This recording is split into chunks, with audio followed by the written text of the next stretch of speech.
الرجيم. بسم الله الرحمن الرحيم. الحمد لله رب العالمين، والصلاة والسلام على أشرف الأنبياء والمرسلين وخاتم النبيين. صحیح بخاری حدیث نمبر 3. نبی اکرم صلی اللہ علیہ وآلہ وسلم پر وحی کا ابتدائی دور اچھے سچے اور پاکیزہ خوابوں سے شروع ہوا. آپ صلی اللہ علیہ وآلہ وسلم خواب میں جو کچھ دیکھتے وہ صبح کی روشنی کی طرح صحیح اور سچا ثابت ہوتا. پھر من جانب قدرت آپ صلی اللہ علیہ وآلہ وسلم تنہائی پسند ہو گئے اور آپ صلی اللہ علیہ وآلہ وسلم نے غار حرا میں خلوت نشینی اختیار فرمائی اور کئی دن اور رات وہاں مسلسل عبادت اور یاد الہی ذکر و فکر میں مشغول رہتے. جب تک گھر آنے کو دل نہ چاہتا توشہ ہمراہ لیے ہوئے وہاں رہتے. توشہ ختم ہونے پر ہی اہلیہ محترمہ جناب حضرت خدیجہ الکبریٰ رضی اللہ عنہا کے پاس تشریف لاتے اور کچھ توشہ ہمراہ لے کر پھر وہاں جا کر خلوت گزین ہو جاتے.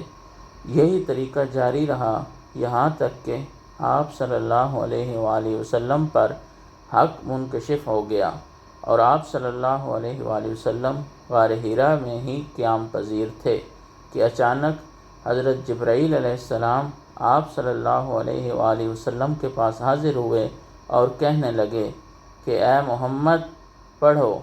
آپ صلی اللہ علیہ وآلہ وسلم فرماتے ہیں کہ میں نے کہا کہ میں پڑھنا نہیں جانتا.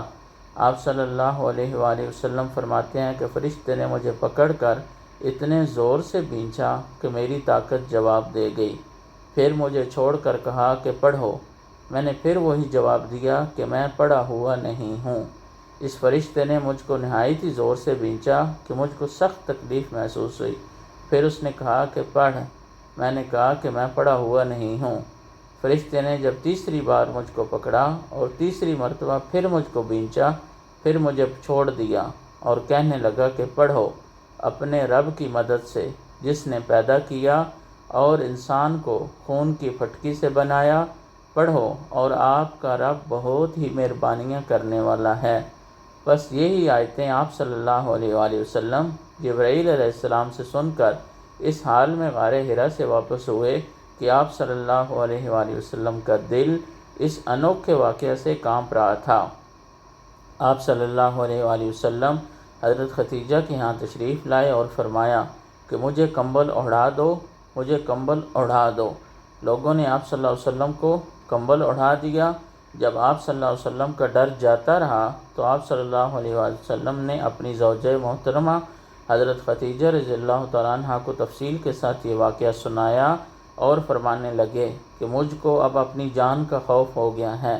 آپ صلی اللہ علیہ وآلہ وسلم کی اہلیہ محترمہ خدیجہ رضی اللہ تعالیٰ عنہ نے آپ صلی اللہ علیہ وسلم کی ڈھارس بندھائی اور کہا کہ آپ کا خیال صحیح نہیں ہے. اللہ کی قسم آپ کو اللہ کبھی رسوا نہیں کرے گا.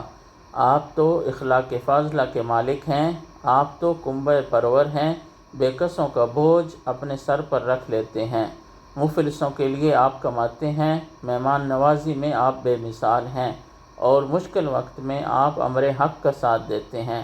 ایسے اوصاف حسنہ والا انسان یوں بے وقت ذلت و خواری کی موت نہیں پا سکتا. پھر مزید تسلی کے لیے حضرت خدیجہ رضی اللہ تعالیٰ عنہ آپ صلی اللہ علیہ وسلم کو ورقہ بن نوفل کے پاس لے گئیں جو ان کے چچا زاد بھائی تھے اور زمانہ جاہلیت میں نصرانی مذہب اختیار کر چکے تھے اور عبرانی زبان کے کاتب بھی تھے. چنانچہ انجیل کو بھی حسب منشا خداوندی عبرانی زبان میں لکھا کرتے تھے.